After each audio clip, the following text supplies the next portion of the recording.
हम सब लोग सोचते हैं, लेकिन what is called thinking? Thinking का एक्चुअल मतलब क्या है? जर्मन फिलोसोफर हेडेगर, उन्होंने एक लेक्चर दिया था, जिस लेक्चर का टाइटल था व्हाट इज कॉल्ड थिंकिंग। जिस लेक्चर के अंदर उन्होंने कहा था कि साइंस डज नॉट थिंक। इसका मतलब है क्या? जो साइंस है, साइंस सोचता नहीं है, जो कि बहुत ही एक शॉकिंग स्टेटमेंट है, जो बहुत ही एक वियर्ड स्टेटमेंट है। मतलब ऐसा कैसे हो सकता है कि साइंस डज नॉट थिंक? क्योंकि साइंस में हम लोग फॉर्मूलाज के बारे में जानते हैं, मैथमेटिक्स के बारे में जानते हैं। साइंस के अंदर हम लोग बहुत सारा नया डिस्कवरीज करते हैं, बहुत सारा नया इन्वेंशन करते हैं, बहुत सारा चीज करते हैं। और ये सारे चीज करने के लिए हम लोग को बहुत बहुत सारा चीज सोचना पड़ता है। और सारे चीज ही सोचने से, थिंकिंग करने से, क्रिटिकल थिंकिंग करने से आता है साइंस के अंदर। लेकिन हेडेगर ने ऐसा क्यों कहा था कि साइंस डज नॉट थिंक? और हेडेगर के अकॉर्डिंगली थिंकिंग का एक्चुअल मतलब क्या है? सोचने का एक्चुअल मतलब क्या है? हेडेगर जब ये कह रहा है कि साइंस डज नॉट थिंक, इसका मतलब हेडेगर ऐसा नहीं बोल रहा कि साइंस कोई भी तरह की थिंकिंग नहीं करता। लेकिन हेडेगर सिर्फ ये बोलने की कोशिश कर रहा है उस लेक्चर के अंदर कि science does not think just like an thinker. मतलब जो थिंकर्स होते हैं, जो फिलोसोफर्स होते हैं, वो लोग जैसे सोचते हैं। एक थिंकर का टास्क है थिंकिंग करना। तो थिंकिंग एक टास्क की तरह है, एक काम की तरह है। जो काम हम लोग ऐसे करते हैं, कार ड्राइविंग, या फिर हम लोग कोई मतलब फुटबॉल खेल रहे हैं, या फिर कोई नेटफ्लिक्स में सीरीज देख रहे हैं, या फिर कुकिंग कर रहे हैं, जो भी एक काम कर रहे हैं, थिंकिंग भी ऐसे एक टास्क है, एक काम है। तो जो लोग थिंकर्स होते हैं, जो फिलोसोफर्स होते हैं, वो लोग जैसे सोचते हैं, साइंस ऐसे नहीं सोचता। तो इसीलिए हेडेगर ने ऐसा कहा था कि साइंस डज नॉट थिंक। लेकिन हेडेगर के अकॉर्डिंगली एक्चुअल थिंकिंग का मतलब क्या है? फिलोसोफर्स या फिर जो थिंकर्स होते हैं, वो लोग एक्चुअल में कैसे सोचते हैं? आज इस वीडियो के अंदर हम लोग इसी चीज के बारे में जानने वाले हैं। Hello friends, my name is Rudra Hamdan Vishwas and I welcome you on Utopia academy. तो चलिए शुरू करते हैं। सबसे पहले हेडेगर जब ये बता रहा है कि व्हाट इज एक्चुअल थिंकिंग, उससे पहले हेडेगर ये बोल रहा है कि कौन सा चीज थिंकिंग नहीं है। लेकिन हम लोग गलती से उस चीज को थिंकिंग समझते हैं, कंफ्यूज हो जाता है। हम लोग सोचते हैं कि ये थिंकिंग है, हम लोग थिंकिंग कर रहे हैं, लेकिन वो थिंकिंग नहीं है। ऐसा चार चीजों के बारे में हेडेगर ने पहले कहा है, जो हम लोगों को लगता है थिंकिंग है, लेकिन एक्चुअल में थिंकिंग नहीं है। वो चार चीज क्या है? सबसे पहले हम लोग इस चार चीज के बारे में जानेंगे। उसके बाद हम लोग आएंगे कि हेडेगर के अकॉर्डिंगली एक्चुअल में थिंकिंग का मतलब क्या है। सबसे पहला, जब हमारे पास कोई चीज के बारे में, या फिर कोई इंसान के बारे में, या फिर कोई कोई भी चीज के बारे में कोई एक ओपिनियंस होते हैं, कोई एक सजेशन होता है, कोई एक एडवाइस होता है, तो वो थिंकिंग नहीं है। ओपिनियंस कभी थिंकिंग नहीं हो सकता। फॉर एग्जाम्पल, मेरे पास एक पेंसिल है। ये पेंसिल का लेंथ ऐसा है, ये डार्क है, या फिर ऐसा है, या फिर पेंसिल में ये चीज अच्छा नहीं है। ये सारे जो ओपिनियंस है, ये ओपिनियंस एक्चुअल में थिंकिंग नहीं है। या फिर जो भी क्वालिटीज के बारे में मैं बोल रहा हूं इस पेंसिल के बारे में, वो थिंकिंग नहीं है। तो सबसे पहला हेडेगर बोल रहा है कि जो ओपिनियंस, सजेशंस या फिर एडवाइसेस है, वो थिंकिंग नहीं है। दूसरा, कोई एक आइडिया हमारे पास आना। आइडिया मतलब क्या है? कभी कभार ऐसा हो सकता है कि हमारे माइंड के अंदर कोई एक आइडिया आता है, कोई एक नया बिजनेस आइडिया, कोई एक साइंटिफिक आइडिया, कोई चीज इन्वेंट करने की आइडिया, कोई एक सिनेमा के बारे में आइडिया है, हो सकता है कोई एक गैजेट्स के बारे में आइडिया हो सकता है। सब फॉर एग्जाम्पल, एक दिन आप सुबह नींद से उठे हो और आपके माइंड में एक ऐसा आइडिया आया है कि हम लोग ऐसे एक मशीन बनाएंगे, जिस मशीन के थ्रू एक एक व्हीकल की तरह, जो स्ट्रीट पर चल सके, जो रोड पर चल सके, जो आसमान में चल सके, और जो वाटर के ऊपर भी चल सके। ऐसा कोई एक आइडिया के बारे में आपने सोचा, ठीक है? ऐसा एक बहुत ही नया एक व्हीकल के बारे में, या फिर नया एक सोशल मीडिया ऐप के बारे में आपने सोचा, एक आइडिया आया है। ये जो आइडिया होता है, या फिर कोई एक नया पोएट्री के बारे में आपके पास आइडिया आया है, कोई एक नया साइंटिफिक फॉर्मूला के बारे में आपके पास आइडिया आया है, ये जो आइडिया होता है, ये थिंकिंग नहीं है। हेडेगर बोल रहा है कि जो आइडिया आना हमारे माइंड के अंदर इंटुइटिवली ज्यादातर केस में आइडिया आता है, या फिर कोई इनसाइट की फॉर्म में आता है, तो वो कोई थिंकिंग नहीं है। जब हमारे पास आइडिया आता है, इसका मतलब ऐसा नहीं है कि हम लोग उसके बारे में सोच रहे हैं, एक्चुअल एक थिंकर की तरह कॉग्निशन कर रहे हैं, नहीं है। तीसरा तीसरा चीज क्या है? हेडेगर बोल रहा है कि ये जो चेन ऑफ थॉट, कभी कभार ऐसा होता है कि हम लोग एक थॉट, उसके बाद एक दूसरा थॉट, फिर तीसरा थॉट, ऐसा करके एक चेन ऑफ थॉट क्रिएट करते हैं। और एक थॉट से दूसरा थॉट कोई एक लॉजिकल सेंस में कनेक्टेड होता है, एक एसोसिएशन होता है। ये चीज हुआ है, इसके वजह से ये चीज हुआ है, और उसके वजह से ये चीज हुआ है, और इसीलिए ये चीज हुआ है। ऐसे एक चेन ऑफ थॉट के थ्रू एक कंक्लूजन, एक ऐसा पॉइंट पर हम लोग पहुंचते हैं जिसको हम लोग कह सकते हैं क्या, कंक्लूजन। तो ये जो चेन ऑफ थॉट है, मतलब जो लॉजिकल जो थिंकिंग है, इसको भी हेडेगर कह रहा है कि एक्चुअल में थिंकिंग नहीं है, ये प्योर जो थिंकर जैसे सोचते हैं, ये ऐसा थिंकिंग नहीं है। तो जिसे हम लोग कह सकते हैं कि जे चेन ऑफ थॉट या फिर एक सीरीज ऑफ थॉट, और जिस जो सीरीज ऑफ थॉट एक पर्टिकुलर जो कंक्लूजन है, ये सारे थॉट एक जगह पे पहुंच रहा है, एक चीज के बारे में पॉइंट आउट कर रहा है कि बोल रहा है कि यही चीज सच है, ये जो कंक्लूजन में पहुंच रहा है, ये सारे जो सीरीज ऑफ थॉट मिलकर इस चीज को ऐसे इस फॉर्मेट में जो थिंकिंग हम लोग करते हैं, ये भी एक्चुअल थिंकिंग नहीं है हेडेगर के अकॉर्डिंग। और लास्ट जो पॉइंट नंबर 4 है, मतलब जो चौथा जो चीज है जिसे हेडेगर कह रहा है कि ये भी थिंकिंग नहीं है, उसे जर्मन लैंग्वेज में हम लोग कहते हैं बेग्रीफ। बेग्रीफ जो कि जर्मन आइडियलिस्टिक फिलोसोफर जैसे हेगल इस चीज को बहुत ज्यादा पॉपुलराइज किए थे उस जमाने में, जिसका मतलब है कि सिस्टमेटिक थिंकिंग, कॉन्सेप्चुअल थिंकिंग, एक एब्स्ट्रैक्ट रियलिज्म में थॉट को क्रिएट करना, एब्स्ट्रैक्ट थिंकिंग, जो कॉन्सेप्ट के थ्रू हम लोग सोच रहे हैं, सिस्टम के थ्रू सोच रहे हैं, एक सिस्टम की तरह एक स्ट्रक्चरल फॉर्म में हम लोग सोच रहे हैं, जैसे कि हेगेलियन डायलेक्टिक्स हो गया है और भी बहुत सारे चीज। तो ये सारे चीज को हेडेगर कह रहा है कि ये भी थिंकिंग नहीं है। नाउ यहाँ पे एक चीज हम लोगों को समझने की जरूरत है, हेडेगर ऐसा नहीं बोल रहा कि ये सारे चीज का इंपॉर्टेंस नहीं है या फिर ये सारे चीज वैल्यूएबल नहीं है, बिल्कुल नहीं। हेडेगर बोल रहा है कि ये जो सिस्टमेटिक थिंकिंग है, जो आइडियलिस्टिक थिंकर जो है, वो लोग ज्यादातर सिचुएशन में सिस्टमेटिक या फिर जो स्ट्रक्चरल थिंकिंग में बिलीव करते हैं, जिसे हम लोग जर्मन लैंग्वेज में कहते हैं बेग्रीफ या फिर कॉन्सेप्चुअल थिंकिंग, सिस्टमेटिक थिंकिंग, या फिर जो हमारा थर्ड पॉइंट था जो कि एक चेन ऑफ थॉट या फिर सीरीज ऑफ थॉट, उसके पहले सेकेंड पॉइंट था जो कि एक आइडिया ढूंढ कर निकलना, एक इंट्यूटिवली एक आइडिया को मिलना, या फिर पहला जो पॉइंट था जो कि ओपिनियन था या फिर सजेशन था। ये सारे चीज हेडेगर ऐसा नहीं बोल रहा कि ये सारी चीज इंपॉर्टेंट नहीं है, हेडेगर बोल रहा है कि सारी चीज इंपॉर्टेंट है, ये सारे चीज के अंदर वैल्यूएबल चीज है, और हो सकते हैं जो पहला एक या दो पॉइंट से ज्यादा थर्ड और फोर्थ में ज्यादा वैल्यू है, और हेडेगर ये सारे वैल्यूज को एक्सेप्ट कर रहा है। लेकिन हेडेगर सिर्फ ये चीज कहने की कोशिश कर रहा है कि ये सारे चीज एक्चुअल थिंकिंग नहीं है, जो थिंकर जैसे सोचता है वो थिंकिंग नहीं है।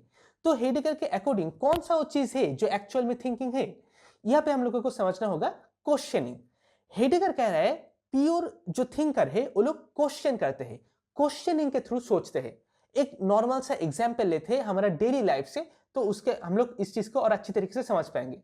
फॉर एग्जाम्पल, अगर मैं खुद से ऐसा सवाल पूछूं कि हर एक इंसान, मेरा जो फ्रेंड्स है, वो मुझे प्यार क्यों नहीं करता, तो ये जो क्वेश्चन है, इस क्वेश्चन के अंदर ही एक आंसर है।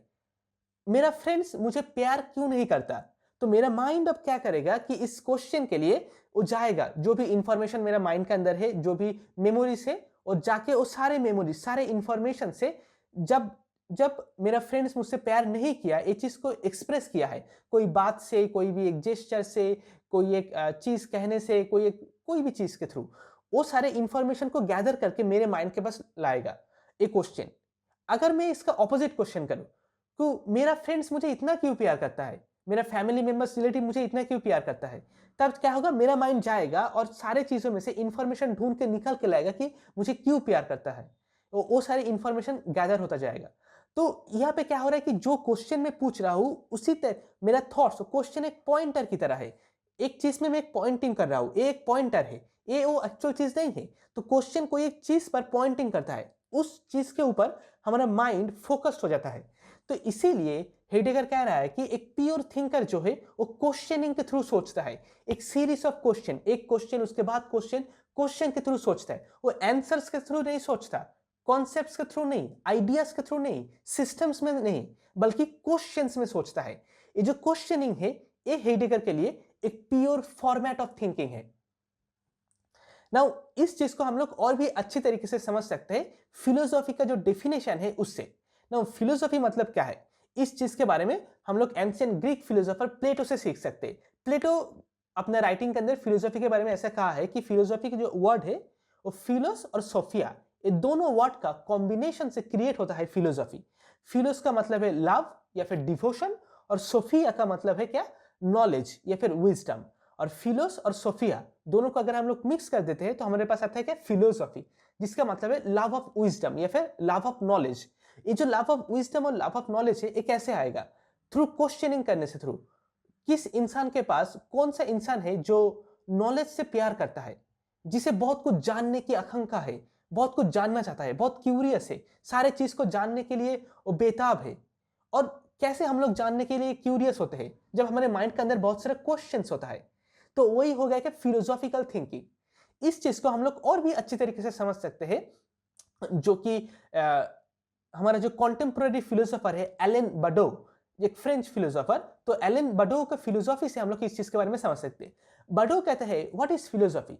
फिलोसॉफी का मतलब है कि जो कि इन्वर्शन ऑफ साइंस, मतलब साइंस में हम लोग जो भी चीज करते हैं, फिलोसॉफी में हम लोग उसका इन्वर्स, साइंस में जो कर रहे हैं फिलोसॉफी में उसका उल्टा, उसका ऑपोजिट चीज हम लोग करते हैं। साइंस में हम लोग क्या करते हैं?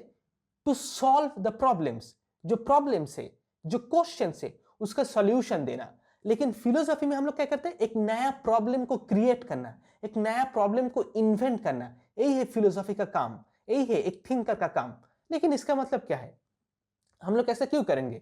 ऐसे ही हमारे लाइफ में प्रॉब्लम्स की कमी तो नहीं है, इस दुनिया में बहुत सारा प्रॉब्लम्स ऑलरेडी है, तो एक नया प्रॉब्लम क्यों क्रिएट करना है? एक नया प्रॉब्लम को इन्वेंट क्यों करना है? इसका एक्चुअल मतलब क्या है? इस चीज को समझते हैं और भी गहराई से। नाउ एलन बडो जब कह रहा है कि एक नया प्रॉब्लम को क्रिएट करना फिलोसॉफिकल टास्क है, तो इसका एक ऊपर ऊपर सिंपल सा मतलब नहीं है, इसका मीनिंग बहुत ही डीप है, बहुत ही बारीकी से इस चीज को हम लोगों को समझना है। एक एग्जाम्पल लेते हैं। अगर मैं ऐसा सवाल पूछूं कि is there any life after death, मतलब मृत्यु के बाद कोई हमारे लिए कोई जीवन है, कोई एक अलग दुनिया है, तो ये जो सवाल है, इस सवाल ये जो सवाल एक इस सवाल के थ्रू एक इनविजिबल वे में कुछ पॉसिबल आंसर्स के अंदर हमारे माइंड को कंडीशन कर रहा है कि is there any life after death, मृत्यु के बाद कोई जिंदगी है? तो हाँ है या फिर नहीं है, हाँ हो भी सकता है या फिर नहीं भी हो सकता है, तो अलग अलग आंसर हो सकता है। ये सारे आंसर्स के अंदर हमारा माइंड को कंडीशन कर दिया है इस सवाल ने, मृत्यु के बाद कोई लाइफ है या नहीं। अगर हम लोग एक दूसरा सवाल लेते हैं कि is there any life before death, मृत्यु से पहले क्या हम लोग जिंदा है?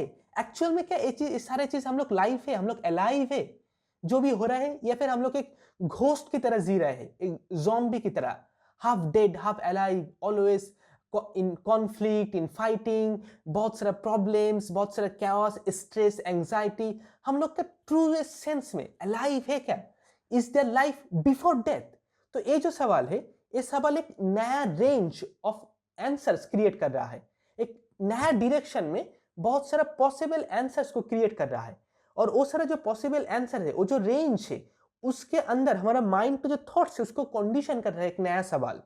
तो कौन सा सवाल हम लोग पूछ रहे हैं, इससे हमारा माइंड एक रेंज ऑफ थॉट्स में, एक रेंज ऑफ पॉसिबल आंसर में कंडीशन हो रहा है। तो अलग अलग सवाल हमारा माइंड को अलग अलग डायरेक्शन में लेके जाता है। और ये जो दो सवाल है, ये दोनों सवाल के बीच में जो गैप है, इस गैप को इन्वेस्टिगेट करना फिलोसॉफी का काम है। फिलोसॉफी का मतलब ही है कि टू इन्वेस्टिगेट दिस गैप, एक नया क्वेश्चन को ढूंढ कर निकालना, एक नया क्वेश्चन, एक नया प्रॉब्लम को क्रिएट करना, जो प्रॉब्लम इतना इंपॉर्टेंट होगा, इतना सुपीरियर होगा कि बाकी सारे जो सवाल था हमारे पास पहले से, हम लोग वहां से अटेंशन को छोड़कर एक नया प्रॉब्लम में आ जाएंगे, एक नया जो जो जो क्वेश्चन है उसके पास आ जाएंगे। और ये जो शिफ्ट है, ये जो शिफ्ट ऑफ अटेंशन है, इसी को हम लोग फिलोसॉफी कहते हैं। इसी से हम लोग यूनाइट हो सकते हैं। जब सोसाइटी में अलग अलग प्रोटेस्ट चल रहे हैं, समझो कि एक सोसाइटी है जो कि बहुत प्रॉब्लमेटिक सिचुएशन में है, कुछ इंसान प्रोटेस्ट कर रहे हैं कि इक्वालिटी के लिए, वोमेन जो मेल और फीमेल है वो सारे इंसान इक्वल हो सोसाइटी में, इसके लिए प्रोटेस्ट कर रहे हैं। कुछ इंसान प्रोटेस्ट कर रहे हैं कि अनएम्प्लॉयमेंट के लिए, मतलब जॉब नहीं है, गवर्नमेंट्स के अगेंस्ट में प्रोटेस्ट कर रहे हैं, जॉब दो हम लोगों को, ये सारी चीज के बारे में। कोई अलग एक ग्रुप ऑफ पीपल है जो प्रोटेस्ट कर रहे हैं क्रिमिनल्स के अगेंस्ट में, बहुत ज्यादा rape, murder, crime, mob lynching हो रहा है और इसके लिए गवर्नमेंट कुछ नहीं कर रहा है, पॉलिटिकल लीडर्स आर रेपिस्ट और क्रिमिनल्स, तो इसके लिए प्रोटेस्ट कर रहे हैं कोई एक अलग ग्रुप ऑफ पीपल। और फिर कोई एक अलग ग्रुप ऑफ पीपल जो प्रोटेस्ट कर रहे हैं कोई अलग चीज के लिए, हो सकता है लेबर्स के लिए, या फिर जो किसान से, जो फार्मर से, उनके लिए प्रोटेस्ट कर रहे हैं कोई अलग ग्रुप ऑफ पीपल। तो एक सोसाइटी है जिसके अंदर अलग अलग ग्रुप ऑफ पीपल अलग अलग चीजों के लिए प्रोटेस्ट कर रहा है, अलग अलग प्रॉब्लम्स को सॉल्व करने की कोशिश कर रहा है, अलग अलग क्वेश्चंस को पूछ रहे हैं गवर्नमेंट से, अथॉरिटी से। तो इस सिचुएशन को हम लोग कह सकते हैं फिलोसॉफिक सिचुएशन, एक परफेक्ट फिलोसॉफिक सिचुएशन। ऐसा सिचुएशन में हम लोग नया फिलोसॉफिकल क्रिएशन कर सकते हैं, एक नया प्रॉब्लम को क्रिएट कर सकते हैं। ये जो अलग अलग जो प्रॉब्लम्स है, ये सारे प्रॉब्लम्स एक सिम्टम की तरह है, और ये सारे प्रॉब्लम्स के नीचे, इसके बेनीथ में और एक रूट से, जिस रूट से ये सारे प्रॉब्लम्स उभर कर आ रहे हैं, वो जो रूट से वहां पे कोई एक नया प्रॉब्लम है, एक ऐसा प्रॉब्लम है जो हम लोग, जो सारे जो अलग अलग ग्रुप ऑफ पीपल्स है, वो लोग अंडरमाइन कर रहे हैं, उसे देख नहीं पा रहे हैं। एक फिलोसोफर का काम है उस प्रॉब्लम को सामने लेके आना, उस प्रॉब्लम को सारे इंसान के सामने लेके आना, और सारे जो ग्रुप ऑफ पीपल जो अलग अलग प्रोटेस्ट कर रहे थे, उनको एक नया प्रॉब्लम, एक जो कि और ज्यादा इंपॉर्टेंट है, और ज्यादा वैल्यूएबल है, और ज्यादा पावरफुल है, ये जो नया प्रॉब्लम के थ्रू सारे इंसान को यूनाइट करना एक नए प्रॉब्लम के डायरेक्शन में, और वहां से एक नया ओपनिंग क्रिएट करना, एक नया मूवमेंट, जिससे हम लोग सोसाइटल जो पैराडाइम है उसको कंप्लीटली शिफ्ट कर सकते हैं या फिर कंप्लीटली चेंज कर सकते हैं एक नया लेवल पर। इसी को हम लोग कहते हैं फिलोसॉफी। और इसीलिए नया एक प्रॉब्लम को क्रिएट करना या फिर नया एक क्वेश्चन पूछना जो कि बहुत ही इंपॉर्टेंट है, और यही है फिलोसॉफी। और हेडेगर ने इसी के बारे में बात किया था कि थ्रू क्वेश्चनिंग, क्वेश्चन पूछने के थ्रू हम लोग नया चीज को क्रिएट कर सकते हैं। अकॉर्डिंग टू हेडेगर, ये जो दुनिया है, हेडेगर ऐसा कह रहे हैं कि अगर हम लोगों को आगे जाना है दुनिया में, to move forward, we have to return to the origin from where we started. मतलब अगर हम लोगों को आगे पहुंचना है, आगे जाना है, तो हम लोगों को आगे जाने के लिए कभी कभी ब्लॉकेज मिलेगा, कुछ फ्रिक्शंस मिलेंगे, जहां पे हम लोग ब्लॉक हो जाएंगे हमारे रोड पर चलते चलते, और उसको सॉल्व करने के लिए हम लोगों को पीछे जाना होगा, जहां से हम लोगों ने स्टार्ट किया था, जहां पे एक ओरिजिन था, उस ओरिजिन से एक नया थ्रेट, एक नया पाथ से हम लोगों को मूव करना होगा इस प्रॉब्लम को सॉल्व करने के लिए, इससे ओवरकम करने के लिए। मतलब to move forward we have to return to our own origin and to find a new path, एक नया पाथ ढूंढना होगा, एक नया प्रॉब्लम क्रिएट करना होगा। तो हेडेगर के लिए ये दुनिया एक फॉरेस्ट की तरह है, एक फॉरेस्ट है जहां पे बहुत सारा ट्रीज है, बहुत सारा एनिमल्स है, और बहुत ही डेंस फॉरेस्ट है। एक नया सवाल पूछना, एक नया क्वेश्चन पूछना, एक नया प्रॉब्लम को क्रिएट करना, मतलब कि एक नया ओपनिंग, एक नया एंट्रेंस, एक गेट की तरह है, जिस सवाल से, जिस क्वेश्चन से, जिस प्रॉब्लम से हम लोग एक नया गेट की तरह, एक विंडो की तरह, या एक नया चीज को ओपन अप कर सकते हैं, और जिसके बाहर, जिसके अदर साइड में एक नया दुनिया है, एक नया वर्ल्ड है, जिसको हम लोग एक्सप्लोर कर सकते हैं एक प्रॉब्लम को क्रिएट करने के थ्रू। वो जो प्रॉब्लम है, फॉर एग्जाम्पल एलोन मस्क का एग्जाम्पल लेते हैं। एलोन मस्क ने पहली बार इस चीज को सीरियसली लिया कि हम लोग मार्स को कॉलोनाइज क्यों नहीं कर रहे हैं।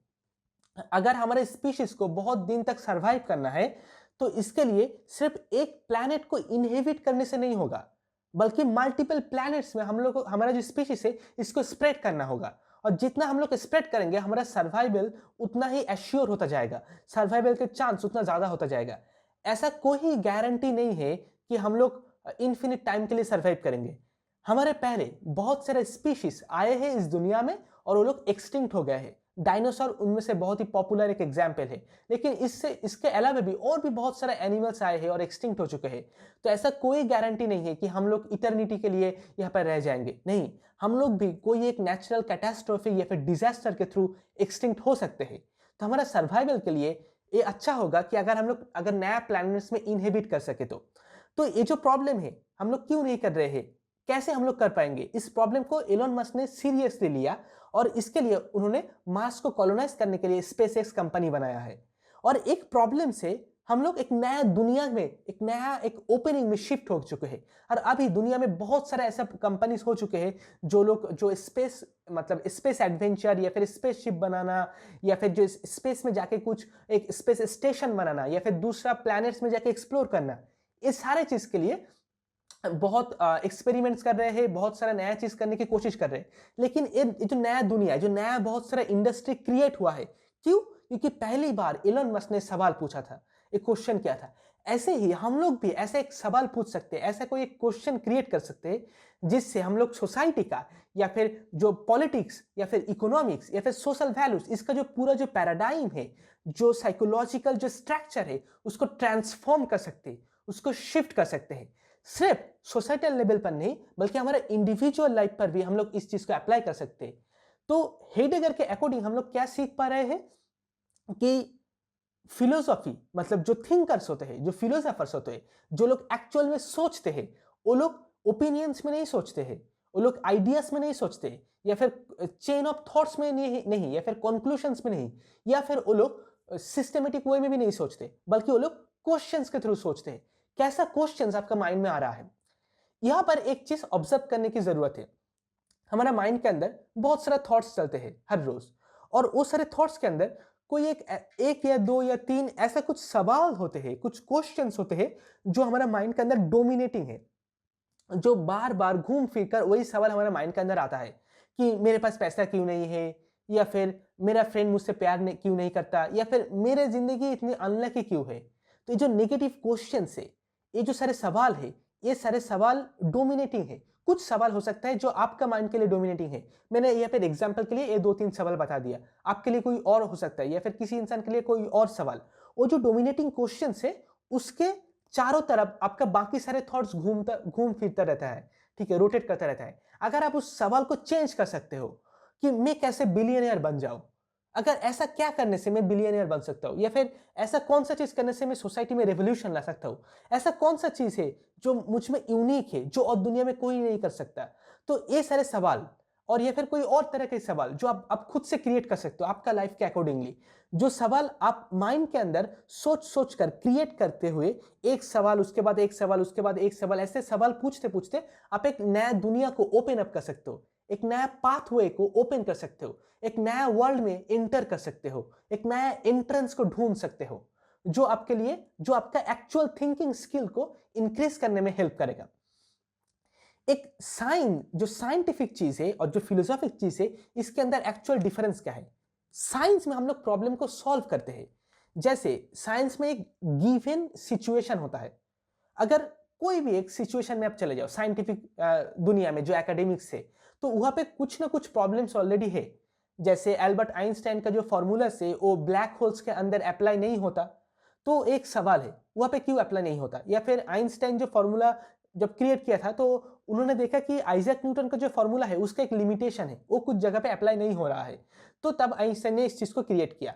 तो साइंस में कोई एक प्रॉब्लम सिचुएशन है, कोई एक ऐसा चीज है, ऐसा सिचुएशन है जो सारे साइंटिफिक थ्योरी से उसके अंदर ही कोई एक प्रॉब्लम है, एक क्वेश्चन है जिसका कोई आंसर नहीं है, और उस क्वेश्चन का हम लोग पॉसिबल आंसर ढूंढते हैं और देखते हैं कौन सा आंसर ज्यादा वैलिड है, आर्गुमेंटेशन के थ्रू, मैथमेटिकल फॉर्मूलाज के थ्रू, अलजेब्रा के थ्रू, और जो आंसर ज्यादा मतलब एक्यूरेट होता है उसी को हम लोग एक थ्योरी के नाम पर जानते हैं, नया एक थ्योरी।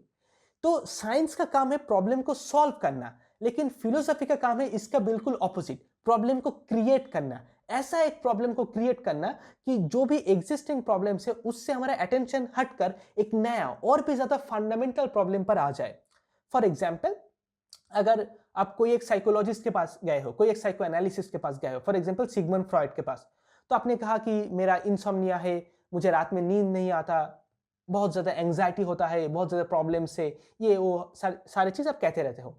और फ्रॉइड ने आपसे सवाल पूछा, ये चीज़ के बारे में बताओ, उसके बारे में बताओ, तो आपने और भी कहते रहते हो कि आपका मतलब ज़िंदगी कैसा है, आप कौन सा काम करते हो, फिर आप अपने एडल्ट लाइफ के बारे में कह रहे हो, आपका बचपन में क्या हुआ था उसके बारे में कह रहे हो। और फिर अचानक फ्रॉइड ने ऐसा कहा कि हाँ वो प्रॉब्लम है, एक्चुअल में बचपन में उस दिन जब आप रो रहे थे और आपका मम्मी ने आपको खाना नहीं दिया था, जो मेमोरी आपके माइंड के है उस मेमोरी से ट्रॉमा क्रिएट हुआ था, और उसी ट्रॉमा के लिए वो ट्रॉमा रिपीट हो रहा है, और इसीलिए आपका अभी बाकी सारे प्रॉब्लम्स क्रिएट हो रहा है, तो एक्चुअल में प्रॉब्लम है बाकी सारी चीज। लेकिन मैं अब आप तब क्या कहेंगे फ्रॉइड से कि लेकिन मेरा जो नींद नहीं आ रहा है, मेरा जो इंसोम्निया है, मैं जो एंग्जाइटी में रहता हूँ, ये सारी चीज ज्यादा इंपॉर्टेंट नहीं है, वो एक्चुअल जो चाइल्डहुड ट्रॉमा है वो ज्यादा इंपॉर्टेंट है।